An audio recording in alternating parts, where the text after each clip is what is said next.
Hello good morning नमस्कार। एक बार फिर से आप सबका स्वागत है वैप स्टडी स्टूडियोज चैनल पे which is a part of an academy. तो सुबह के 5 बजे का जो क्लास होता है दैट इज ऑफ सीईटी। इस क्लास को आपको कैसे देखना होता है, क्वेश्चंस को चलने दिया करो, एक बार से पॉज मारा करो, आंसर किया करो और फिर इसको आगे चेक किया करिए। अगर किसी भी क्वेश्चन के बारे में आपको कुछ एक्स्ट्रा इन्फॉर्मेशन याद आती है तो उसको भी मेंशन कर दिया करिए।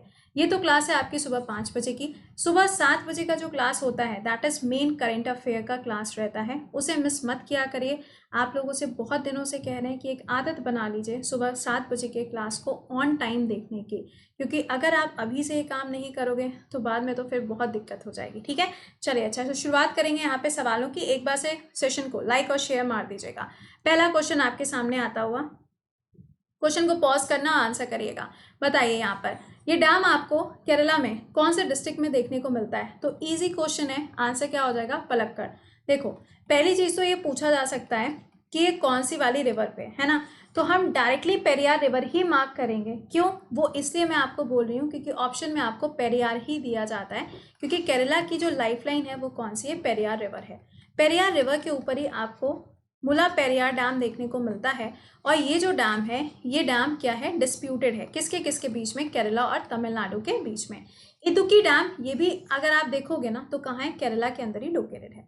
अगला सवाल बताइएगा, करण थापर, इनकी अगर बात करी जाए तो इनके द्वारा एक किताब है, आपको बताना है कि उस किताब का नाम क्या है। अब आप पहले तो मुझे आज़ादी ये बताओ और अनफिनिश्ड ये बताओ, ये दोनों जो किताबें हैं ये किसके द्वारा लिखी गई? और तीसरी किताब हम आपको बता रहे हैं devil's advocate the untold story, ये किताब इनके द्वारा लिखी गई है।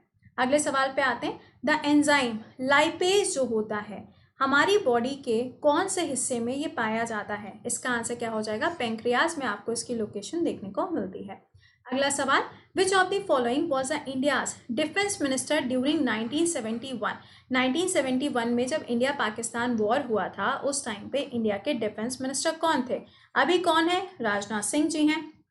उस टाइम पे कौन थे? देखो ये सवाल इसलिए बनाया है क्योंकि बांग्लादेश 2021 में अपने 50 साल पूरे करने जा रहा है इंडिपेंडेंस डे के।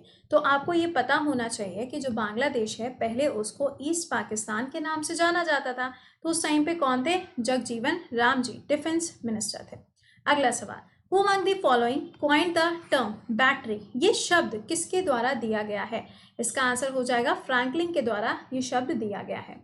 अगला, who among the following is the author of principles of the political economy? देखो आजकल सवाल आपसे अभिजीत बनर्जी के ऊपर पूछ ही लिया गया। मैंने आपको पहले ही बोला था इकोनॉमिक्स के सेक्शन में सवाल आएगा तो अभिजीत बनर्जी से आएगा या फिर इंडेक्सेस से पूछा जाएगा, इसके बाहर कोई सवाल नहीं आएगा। तो सवाल पूछ लिया गया, तो अभिजीत बनर्जी जी की जो किताब है उसका नाम क्या है? Good economics for the bad times. ठीक है, चलिए इसका आंसर क्या हो जाएगा? John Stuart is the right answer. अगला सवाल, who was the founder of the first search engine? ठीक है, इसका नाम क्या है? आर्ची।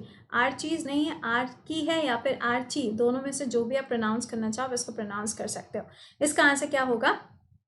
आंसर बनेगा यहाँ पे एलन एमगैट। ये जो थे इन्होंने सबसे पहले सर्च इंजन को ढूंढा था। अगला सवाल बताइएगा, which of the following art form, art form आपको बतानी है केरला की जो यूनेस्को की लिस्ट में आता है और इनटेंजिबल में आता है। देखो इनटेंजिबल और टेंजिबल दो चीज़ें होती हैं। इनटेंजिबल का मतलब है कोई भी एक ऐसी चीज़ जिसे आप टच नहीं कर सकते बट आप उसे फील कर सकते हो, उसे हम क्या कहेंगे? इनटेंजिबल कहेंगे। तो इसमें क्या हो जाएगा? कुटियट्टम। कुटियट्टम क्या है? कमेंट सेक्शन में बताइएगा। कुटियट्टम क्या है? कमेंट सेक्शन में लिख के मेरे को आंसर करिएगा, ठीक है ना। चलो अगले क्वेश्चन पे आते हैं, भूपेन हजारिका सेतु जिसको हम डोला सदिया ब्रिज के नाम से भी जानते हैं। पहला सवाल यहाँ से, इसकी लेंथ कितनी है? ठीक है, दूसरा स्टेटमेंट हम ही बता देते हैं कौन से रिवर पे है? लोहित पे है। और लोहित किसकी ट्रिब्यूटरी है? तो ये ब्रह्मपुत्र की सहायक नदी है। किसको किसको जोड़ता है? तो आसाम से अरुणाचल प्रदेश को जोड़ता है। तीसरा सवाल आपसे मेरा यहीं पर है कि अभी हाल ही में अरुणाचल से जोड़ने के लिए आसाम को एक फ्लाइट सर्विसेज शुरू होने वाली है, एक एयरपोर्ट बनने जा रहा है, उसका नाम कमेंट बॉक्स में आंसर करिएगा। अगला, अल्फा अल्फा क्या चीज़ है? ये सिंपल है, ग्रास है। आधे लोगों के दिमाग में आएगा कि ये कोई ट्राइब होगी, कोई जनजाति होगी, शायद कोई प्लेस होगी, but this is a grass. ठीक है, क्या ये घास है? अच्छा अगला, the chemical that is used to ripen mangoes, जैसे कि मान लो कि अगर कोई भी फ्रूट होता है, हमें उसको पकाना होता है ना, और अगर हमें यहाँ पे मैंगो को पकाना है तो हम कौन सा केमिकल यूज करेंगे, कैल्शियम कार्बाइड। किसी भी फ्रूट को अगर पकाने की बात होती है ना, तो यहाँ पे इस तरीके से आप देख सकते हो कि ये केमिकल्स यूज किए जाते हैं।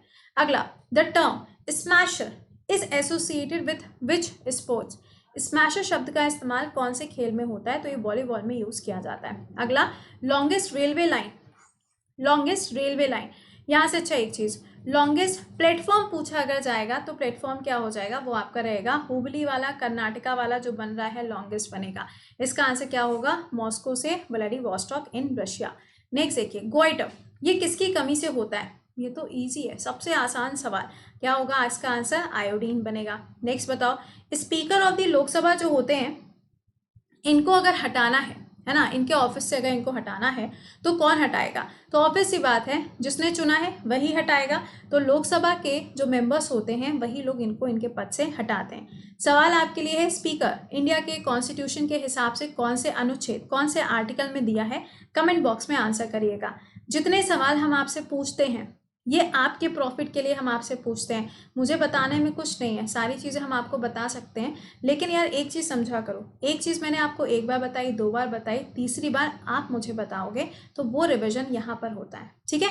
अगला सवाल, which instrument is use for the photographing the sun, sun की फोटोग्राफिंग के लिए कौन सा इंस्ट्रूमेंट यूज होता है, स्पेक्ट्रोहेलियोग्राफ का इस्तेमाल किया जाता है। अगला, the main protein found in milk is, milk के अंदर जो प्रोटीन पाया जाता है वो क्या है, कैसिन है।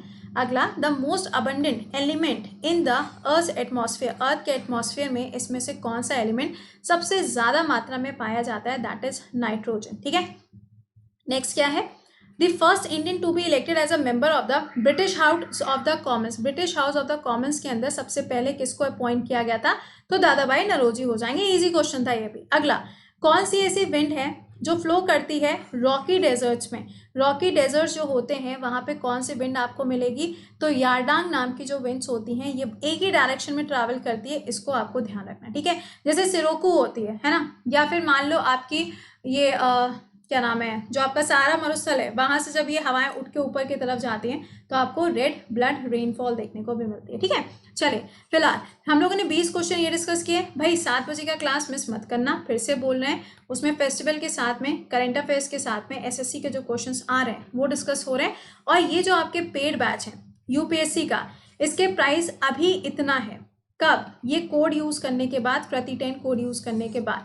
लेकिन ध्यान रखिएगा एक चीज कि इसका प्राइस 24 अक्टूबर से इंक्रीज होने जा रहा है, तो अगर अभी भी सोच रहे हो तो आप इस बैच को ज्वाइन कर सकते हैं, वरना फिर बाद में कह नहीं सकते, मे बी डबल हो जाए। तो यहाँ पे अगला है आपका जीएस का बैच, इसका प्राइस इतना है, कोड क्या लगेगा, प्रति 10 कोड लगेगा, जिसमें आपको जीएस, मैथ, इंग्लिश और रीजनिंग ये सारी चीजें मिल रही हैं पूरे 1 साल के लिए अमाउंट है, ठीक है।